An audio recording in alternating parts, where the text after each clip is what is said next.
calculation. So start from chapter 9. We start with period. Of course, you study period 2, period 3.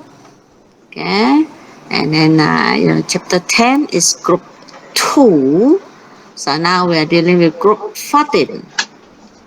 Okay, group 14. And then of course we have group 17 and plus the green color. Transition. Of course, transition we only learn the first row. Okay, so if you check group 14, so we have carbon, which is a non-metal, silicon, okay, germanium, which is a semi-metal, then you get tin and lead, of course, which are metals. So that means compared to group 2, group 14 is a mixture. Group 2 all are metals, even though beryllium little bit weird, okay? But still, they are all metals. Not like group 14, mix. That, Of course, the very, not to say very old lah, but should we say the syllabus before, of course, need to learn group 13 also. Okay, but now of course no more. Okay, so we check, of course, consists of carbon, silicon, germanium, tin, and lead. Of course, tin in Latin is stannum, and lead, of course, is plumbum. So, of course, they're p block, right? Because the valence electrons stop at p orbital. S2p2 orbital. Okay, and then of course the carbon is a non-metal. Okay, silicon germanium would be a semi-metal, or you prefer, metalloids. And tin lead, of course, are metals. Okay, so under, should we say for group 14, you need to study, okay, the physical properties. Okay, and then not really the chemical properties. We already focus fixed. That means you study tetrachlorides and also oxide. The oxide, of course, consists of two, the monoxide and the dioxide. I mean, two different oxidation number. Okay, monoxide, normally oxidation number is the oxidation number for the group 14, of course, would be monoxide 1O only.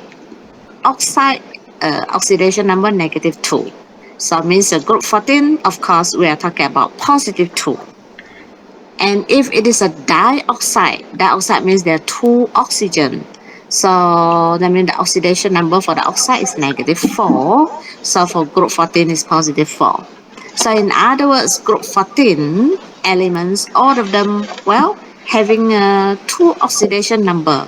Some both actually, now not to say both equally stable, and definitely one of them is more stable than the others. But that means group 14, even though it's in group, group 14 logically means 4 valence, but you find that, of course, out of that 4 valence, some of them actually will be more stable by, having +2 oxidation number. They may only donate 2, or maybe, only share 2. Okay, but some will be more stable in the +4 oxidation number. But when they are, or should I say, when they react with chlorine, of course, most of them actually quite stable in the form of Cl4. That means having +4 oxidation number. So that means you're going to study all this. Okay, and then 11.3, of course, there we check which one is more stable. Then is it the +2, the +4? And then 11.4, of course, doing a little bit focus on the silicon. So that means we are talking about the element silicon, okay, and then the compound silicon, and of course the compound silicates. I mean, do a little bit comparison and know each of them, their uses, their should we say their structures, okay. And last, little bit on tin. This one only 2 to 3 minutes finish. Okay, so that will be the part which you need to study. So actually quite similar lah, talking about the physical properties and a little bit on chemical properties, especially their reaction with chlorine and their reaction with oxygen. So they're forming chlorides and forming oxide. Okay, so that would be the case. Of course, this one will be, should we say, slightly different from group 2, and of course also different from group 17 because it's a mixture. Okay, so for today we only focus on the physical properties. Physical properties means more or less you can guess. That means you're talking about melting point. After all these are solid form. So focus, of course, melting point. Okay, because most of the time under, normal requirement in daily life. Why want to melt it, isn't it? So, sorry, why you need to boil them? So normally we don't really focus on boiling point. Yeah, so if you check, what do you need to know? Okay. Their size, and then of course talking about the first ionization energy. This one will involving whether they prefer donate electrons or not. Okay, ionization energy. Of course, there are a little bit of melting point, and then of course electrical conductivity, and a little bit on electronegativity. Because they consist mixture, some non-metal, some metal. So that means you should expect that some of them can form covalent bond. Some would prefer forming ionic bond in chemical reaction. So whenever there's a possibility of a covalent bond, that means of course we normally talk about electronegativity, because electronegativity most of the time is mainly for two atoms where they become stable by shared electrons, and yet the electron actually attracted more to one of them rather than sharing equally between.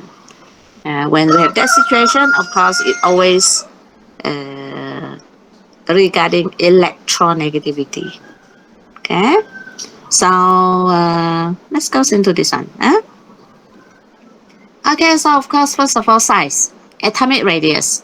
So since we are talking about a group, of course, we're doing comparison, because no point in talking one of them. After all, atomic radius for all the elements in periodic table, there's only one pattern. Tiny, small. So nothing to talk about. So that means atomic radius means we are doing comparison for all the elements in that group. And of course, logic, isn't it? Going down the group, you don't have other choice. Getting bigger, right? And then, of course, the main thing is you must know how to give reason. Now, still remember, if it is atomic size, that means the atomic radius, the reason that you need to used to do explanation for size would be connect. Warm me up first. Okay. Let's see. What are the two reasons that? Two reasons. Okay lah. What would be the two terms that must presence in your answer? The keywords that must present if you want to explain regarding atomic radius. Oh, we said atomic size. Atomic radius and atomic size, yeah, quite similar lah, isn't it? Okay, so if you want to explain this one, big size, small size, so the two, the two terms, the two keywords.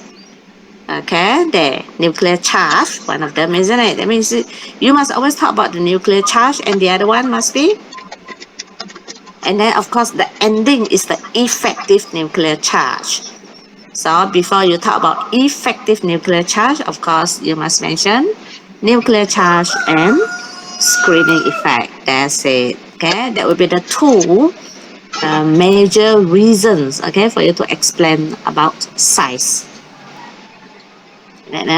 So that means you talk about these two. Of course, if you want to get a big size, then the effective nuclear charge must be, a big answer or a small answer.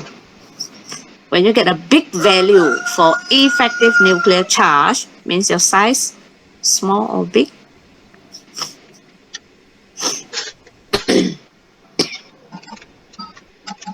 Yes?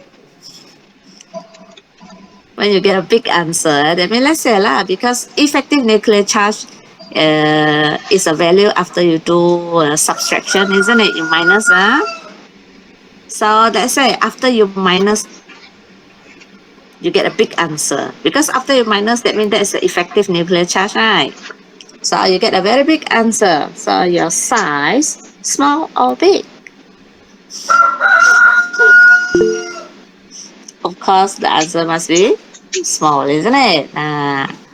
Okay, so that means that's the things I make sure you remember. And of course, nuclear charge is directly related to, that means what cause you get a big nuclear charge or a small nuclear charge?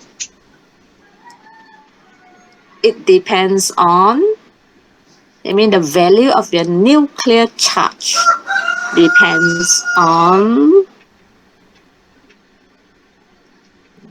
should I call name? Some of you still remember all this? This part, as I mentioned, seems like quite okay. Everybody more or less can write. But I need to know, do you score marks? I just hope when, you answer this type of question, you really can score marks, or else I can guarantee you, some of you, writing half a page, you score 0, don't be surprised. So please hand in your homework.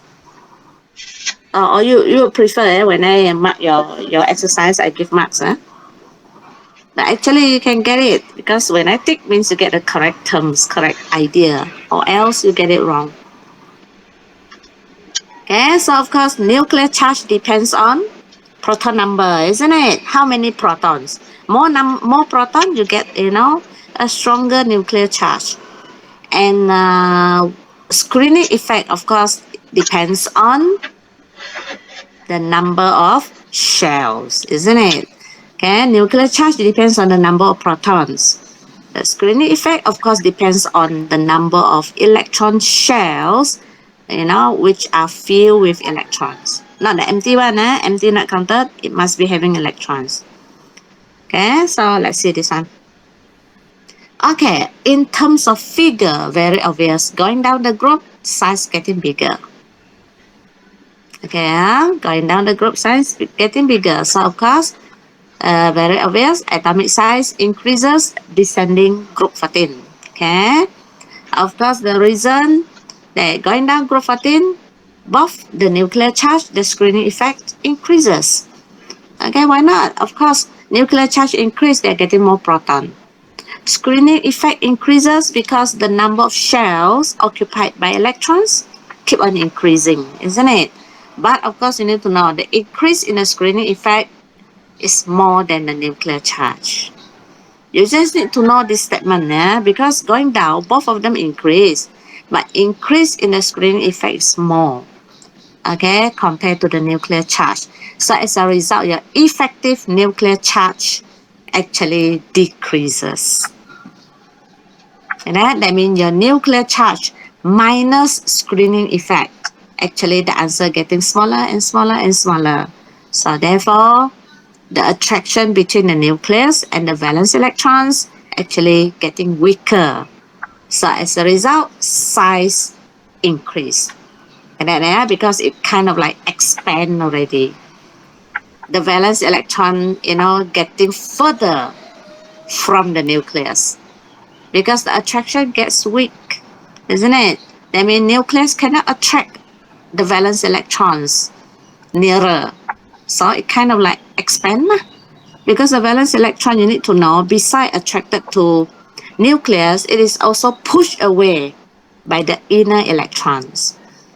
Get it? So in this case, of course, that means the repulsive force by the inner electron actually is stronger. Okay, that means push away stronger rather than attracted, pull to the center. Yeah, because the screening effect is very strong there. Yeah, so as a result, the whole thing seems like kind of like expanded. So the size increases. Okay. So of course, under this part also need to pay attention to sketch of each of that physical properties. Okay, I mean when it comes into group 14, actually quite popular. Question may ask you to sketch, like this. But group 2 seldom. Okay, group 2 you don't have to worry, it's rare. But of course nobody knows, so you need to pay attention also to this one, how to sketch a graph to show the change in this physical property. So in terms of size, they keep on increasing going down the group. Okay. So that's settle for the first physical property, the atomic size or the atomic radius. Okay, next let's go into the ionization energy. Now, ionization energy, of course, the factor that affect this property would be, size. We are talking about nuclear charge and screening effect. So how about ionization energy? What factor you need to talk about for this one?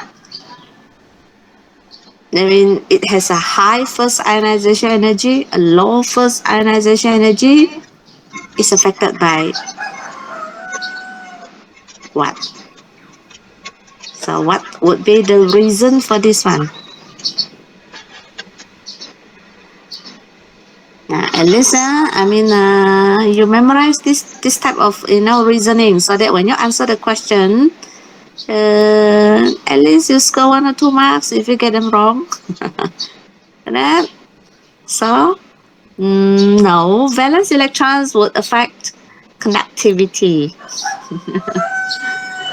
Okay, so yeah, it's due to size. So meaning again, the factor is nuclear charge. Yeah, it is again nuclear charge. Size lah, yes. Okay, so let's have a look at this one. Now, of course, in terms of figure, you see, going down the group, it seems like getting easier to remove electron. You see, the energy needed to remove 1 mole of electron from the atom, well, seems like less energy needed. Okay, that means easier to donate electron. Of course, common sense also lah. Sometimes you go for the, logic idea, which you already know. Because the last 2 elements are metal.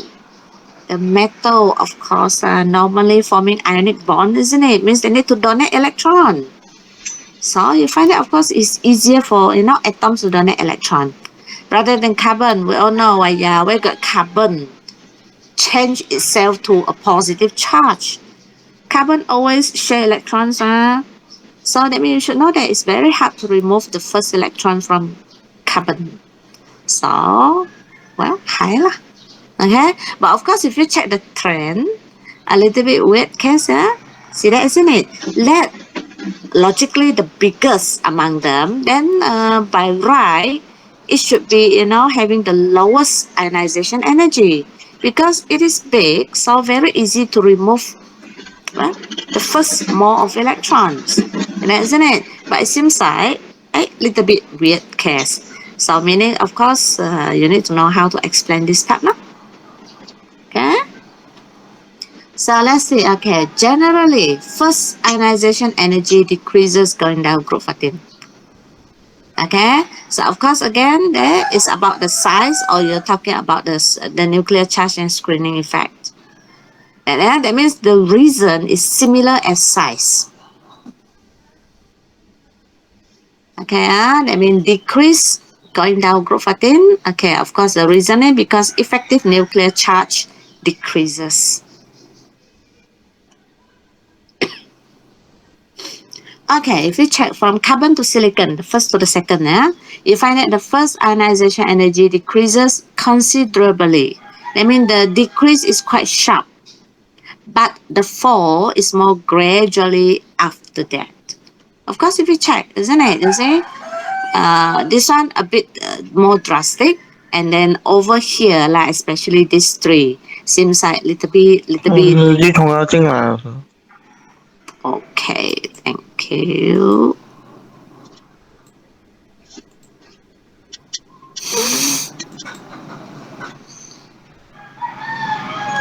Welcome, Jason. So now still left Alexa. No news. Hold on.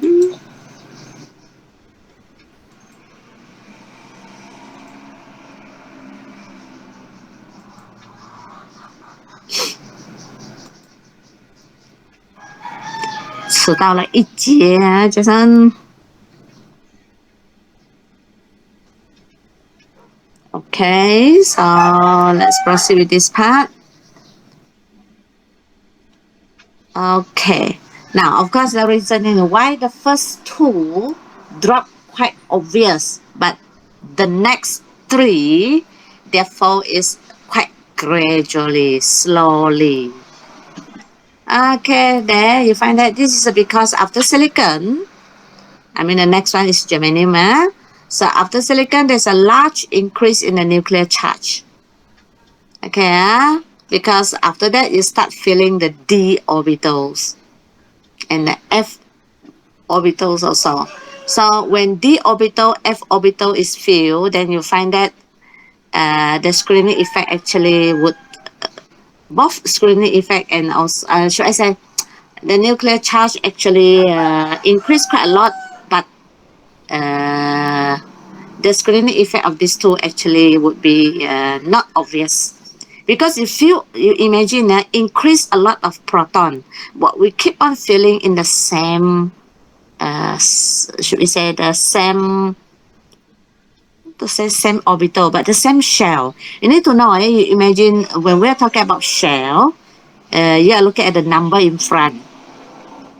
You know, shell number 3, that means start with 3. 3S, 3P, 3D. So they're all actually on the same shells. Of course, we need to know when electron is filled into the same shell, the screening effect not change a lot. And then if comes into period 4, your proton keep on increase a lot in the center. And yet, screening effect not changing a lot in that situation because you feel them in 4D, you feel them in 4F, they still fall. Yeah, so that means they increase a lot in nuclear charge but not increasing too much in the screening effect. So as a result, you find that it seems like after silicon, the others not much difference. I mean, in this case, you find that the nuclear charge increase a lot, but screening effect not that much increase. But of course, do not forget, still you need to know, going down the group, screening effect still increase more than nuclear charge. But compare these three, you find that the screening effect still increasing not that much difference between each of them. I mean, this one is period 2, period 3. Then this one start from period 4, period 5, period 6. And then, so you find that 4, 5, 6, the screening effect do not increase that much, but nuclear charge will be increased more. I mean, comparing these three. Okay? Because you start filling in the 4D and the 4F.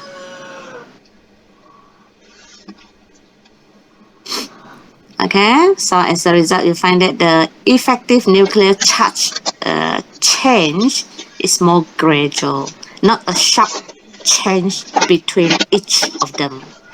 So you find that their first ionization energy, well, increase, or should I say drop decrease more gradually, slowly, little bit. Okay. Now, of course, that would be the reason if they ask. That means, of course, the trend is decreases. Okay, decreases going down the group. The reason because effective nuclear charge decreases going down the group. Now, of course, to be more precise, the first two, okay, the drop is very obvious, but the next three, okay, their drops quite gradual. The reason because you find that okay the increase in nuclear charge is more okay compared to increase in their screening effect. Okay, as the electrons now start filling in the d and the f orbital, which cause the decrease in their screening effect. So as a result, the effective nuclear charge also drop more gradually. So you find that the first ionization energies decrease more gradually for the last three elements in in group 14. Okay. Of course, as I mentioned just now, there will be one weird case, exceptional case. So how to explain that part?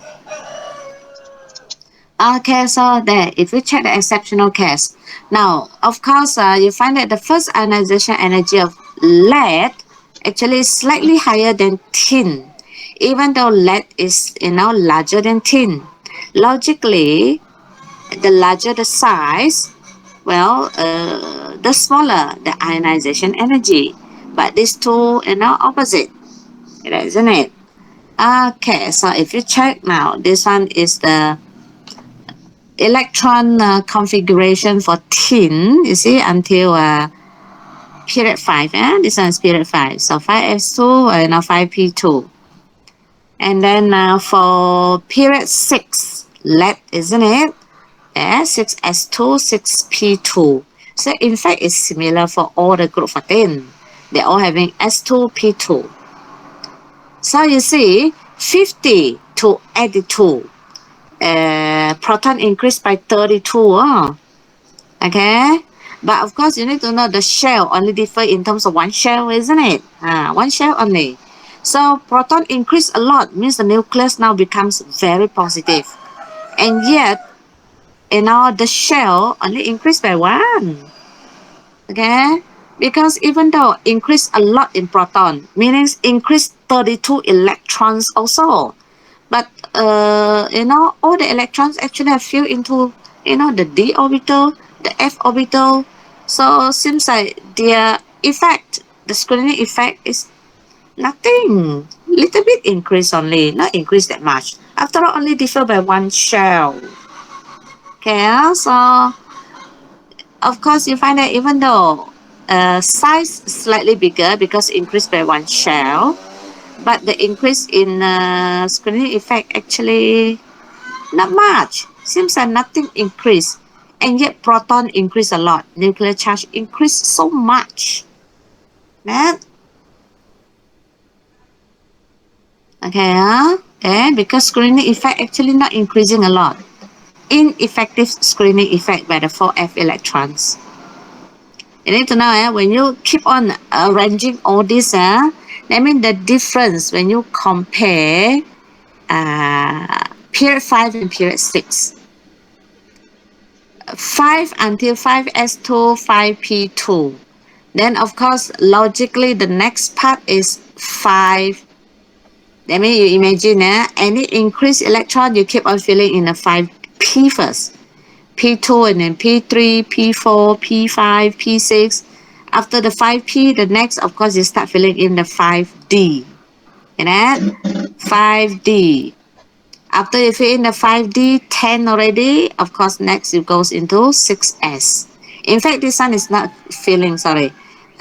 Should I say keep on filling into 5D? No. After 5P, you start 5S, 6S, and then 6P. After you fill the 6P, then any extra goes into 4F.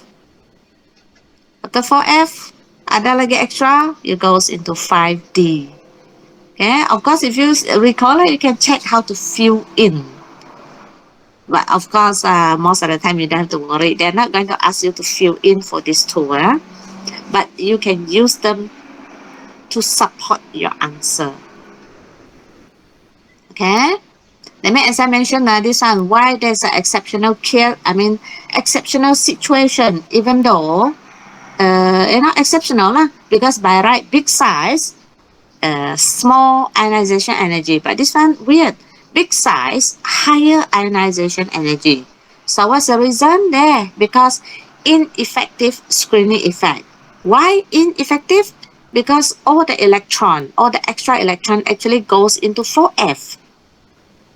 okay, into 4F, which, doesn't change the screening effect. And yet nuclear charge keep on increasing a lot already.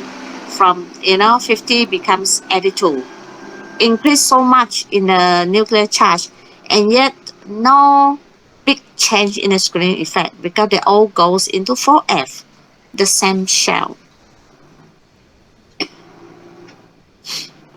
Okay, so you find that increase in nuclear charge from tin to lead increased by 32, a lot, and yet screening effect no increase. You may imagine like no increase, ineffective means screening effect between tin and lead no change, but nuclear charge between tin and lead increase a lot.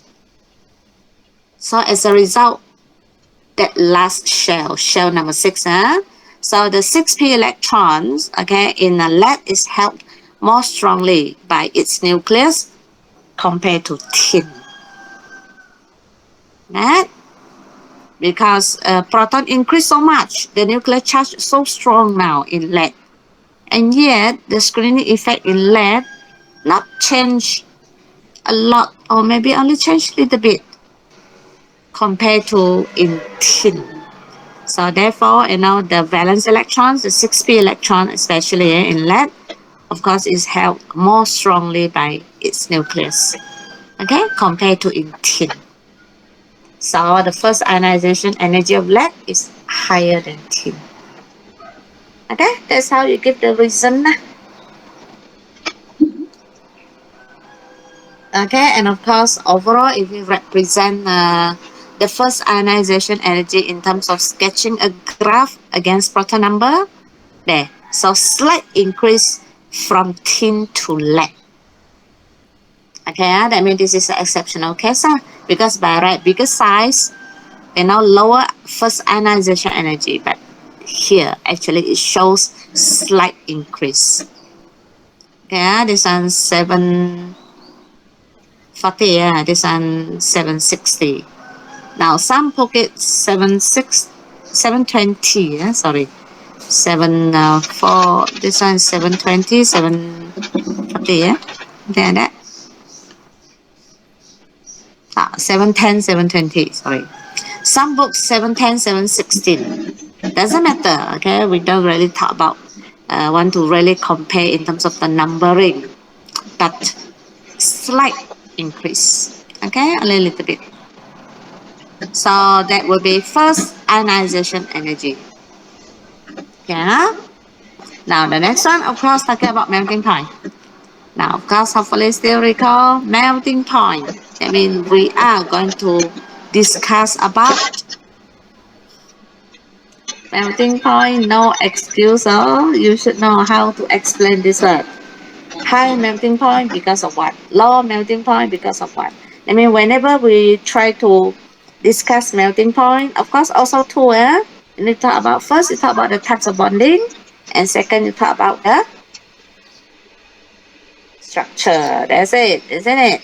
Types of bonding and of course type of structure. Whether it is giant structure or it is a simple molecule. Okay, and types of bonding, of course, please, we are talking about the elements now. So types of bonding, either it is covalent bond or it is metallic bond. Because all of them actually will be giant structure. Need to know all of this actually giant structure. Except it's a giant covalent or it is giant metallic. That's all. Now, of course, whenever you want to explain, melting point, please, you need to be very careful. That means you try to explain the element or you try to explain the compound. Don't get them confused. This part especially. Okay? Especially when it comes into period 2, period 3, that day lah. Need to be very careful. Are you talking about their elements only, or is it you're talking about the oxide, for example, like the compound? Okay. Now, if element, that means you only have a covalent bond, or metallic bond. But of course, if group 2, of course only one pattern, metallic bond. That's all. So of course, melting point for group 2 will be easier lah. All of them will be metallic bond in giant structure. But of course, the value is still not the same. So of course, because the strength of the metallic bond changing. Why kekuatan changing? Because size, isn't it? But this one, because they're having two different types of bonding. So two different pattern of structure also lah. So that means when you are doing the comparison for the reason of different melting point, that means you need to separate into two groups. One group is, let's say, covalent bond. And then after you talk about, okay, covalent bond like this, metallic bond like this, and then of course you need to compare sama-sama metallic bond, why the value different, or sama-sama covalent bond, and how come you get one smaller, one bigger. Okay, that means you need to do in such a way. But this one's still quite simple lah. Okay, let's see. Now, of course, if you check the trend, well, decreases going down the group. I think so far, group 2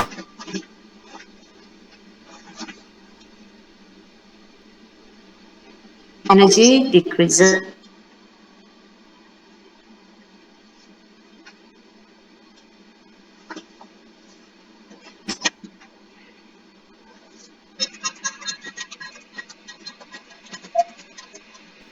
Drop from carbon to silicon is very obvious. Okay, but anyway, well, decrease, isn't it? Okay.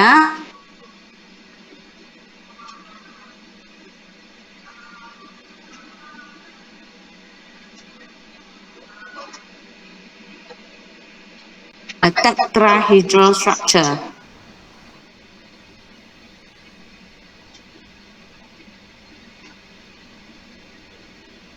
And controls. Okay, there.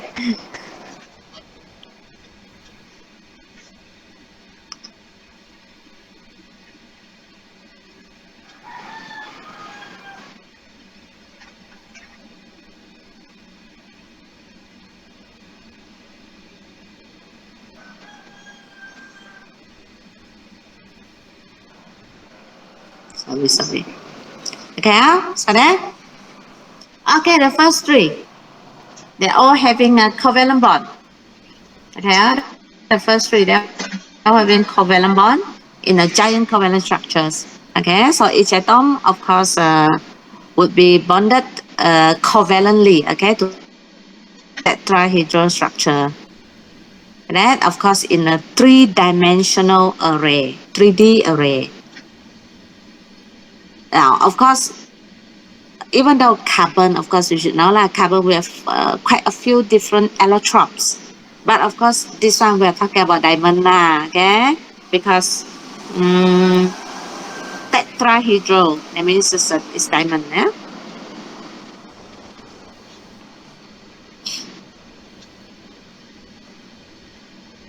Okay, so melting of giant covalent structures needs to completely, needs the complete breaking of all the covalent bonds in a solid like this. So a lot of heat energy is needed to break the covalent bond. So as a result, the melting point, well, high. For the first three, Okay, and then of course, then as I mentioned, so you're talking about this group of covalent structure with covalent bonds, the three of them. So that means as a whole bunch, you talk about, okay, they're all having very high melting boiling point because you need to break all the covalent bonds in that solid for them to melt to liquid. So you need a lot of heat energy to do that. So as a result, of course, all of them having high melting points. Clear? That means you explain that whole bunch. And then, okay, you need to compare, among that three. So as the size increases from carbon to silicon to germanium, the strength of the covalent bond, of course, decreases, getting weaker and weaker and weaker. Because size so far, the distance between two atoms become far, so the bond strength, of course, weaken. So you find that melting point decreases, in the order of carbon to silicon to germanium. Okay? And that, so now that means we're still, talking about the first three of them. And of course, as I mentioned just now, the melting point of carbon is exceptionally high. Okay, because its size is the smallest. I mean, actually, its size is quite small compared to the others.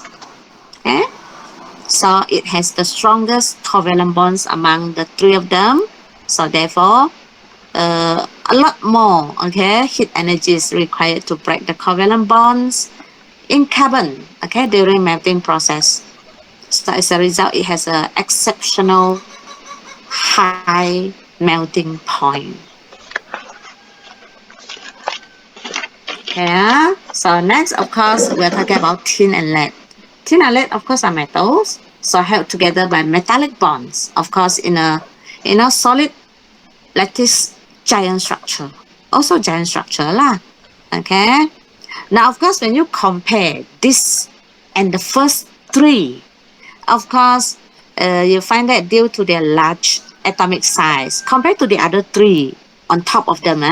So, of course, you find that the metallic bonds, of course, relatively, weaker, weak. And then, okay, so the melting point are much lower compared to the other three. That means most of the time, never compare covalent bond and metallic bond. Actually, we don't have a general statement for these two type of bonds, whether which one is stronger than the other one. No, because which one is stronger, actually, of course, all depends on size also. You cannot say a covalent bond is stronger than metallic bond. Not necessary. Okay? But here, very obvious. Their melting point is lower because the bond definitely is weaker. The major reason because their size already big. Okay?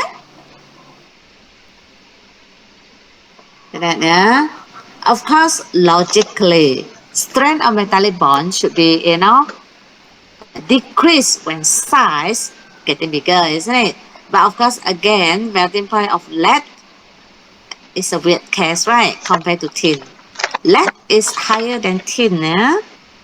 Now, of course, the reason again for this one, because both are metallic bond, you see. So the reason, of course, atom of lead is more closely packed in a solid lattice compared to more open tetragonal structure of tin. Okay, lead is more closely packed, a fast center cubic, compared to tin, which is a more open tetragonal structure. So this increases the strength of metallic bonds in lead. So lead having a stronger metallic bond, even though size is bigger. Because the structure is more closely packed. So as a result, having a stronger metallic bond. So of course, automatic it will increases the melting point. Okay. That means the same strength, the same trend would be observed for the boiling point and also for the enthalpy of the vaporization. Okay. Now, that means so far, of course, if we talk about melting boiling point, the bonds which is affected straight away by size definitely is covalent bond. Okay, covalent bond, when size is big, the bond is weak. Okay, if you talk about metallic bond, well, similar. Size big, bond weak. Okay, and then of course you have ionic bond. Now, ionic bond, of course, nothing to do with size. Not much, not to say no. Because ionic bond normally depends on the charge and, of course, also the size lah, but it affected by both. Okay, but of course most of the time big size normally would cause the bond to becomes weak. Okay, normally lah, but of course not for van der Waals, van der Waals, of course big size, stronger bond, stronger attraction. Okay, and hydrogen bond, is it depends on size? Hello, hello. Is hydrogen bond depends on size?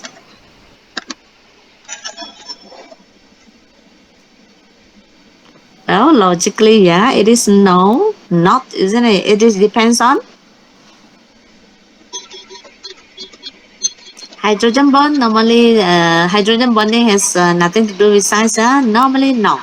It is because of the electronegativity and, of course, the number of hydrogen bonds that it can form. Okay. So all these, please get them very clear. Even though for this semester, it's very rare case you need to use hydrogen bonding lah, because hydrogen bonding only presents in a very specific types of atoms, when specific types of atom involved, and also hydrogen bonding only presents in liquid form, so it's quite rare. Even though we do have group 14 memang ada, okay, but would be rare case lah. Okay, so in terms of graph that can be sketched, okay, this one, isn't it? So slight increase from tin to lead. That means having a pattern quite similar to first ionization energy. Keep on dropping, dropping, dropping, and then night little bit. Okay? Okay, electrical connectivity. This one will be quite simple lah, because directly related to metal or non-metal, isn't it? So you should get the idea. Okay, so going down group 14, you find that the structure changes start from giant covalent, well, to giant metallic. And of course means electrical connectivity increases going down the group. Logic lies in it, non-metal, how can conduct electricity? Okay. But of course for this, more or less we still need to know, even though carbon is a non-metal, but you need to know carbon has a few different allotropes. So carbon in the form of graphite, in the form of fullerene, of course they all can conduct electricity. Okay, actually we cannot say except graphite lah, except graphite and fullerene. Fullerene also can conduct electricity, isn't it? But semiconductor lah, but still can lah. But of course graphite is totally can conduct electricity. Okay, graphite is not semiconductor. But normally lah, statement we always say except graphite. Okay, because fullerene is a semiconductor, but still can lah.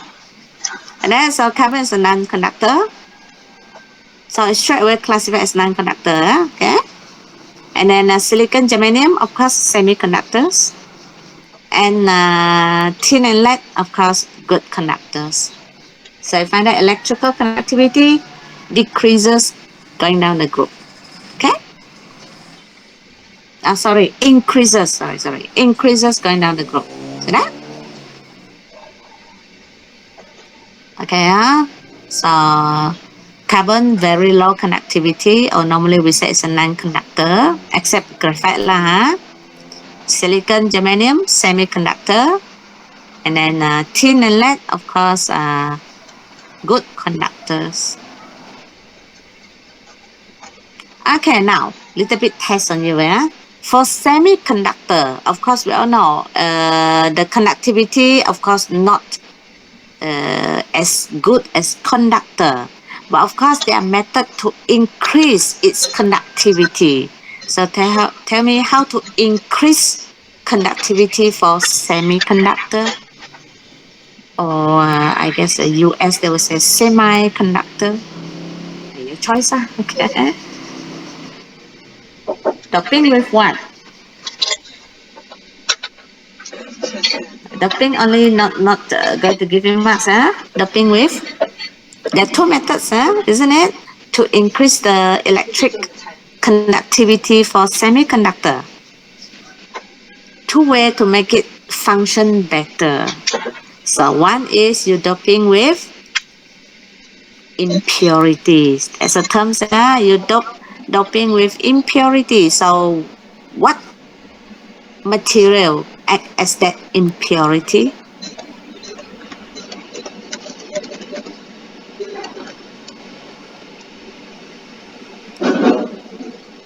Okay, give me examples which can be used as impurity. Too general, Joshua. Normally, I think the answer quite most of the time they only put in one or two names which act as impurities. Beryllium, no, beryllium is too precious. You don't use it as impurities for semiconductor. Arsenic, normally yes. Yeah, most of the time it will be boron. You know? Most of the time, I mean, books will always tell you can dope them with boron. Add a little bit of boron to, silicon or add them to germanium. Then they will act as a better conductor. So beside, adding impurities, another method to make semiconductor, or should I say to increase the conductivity of semiconductor? Good, increase temperature. Okay, that means you let them function at a higher temperature, then they will be better in their electric conductivity. Okay, so there. And of course, the last one, let's check electronegativity.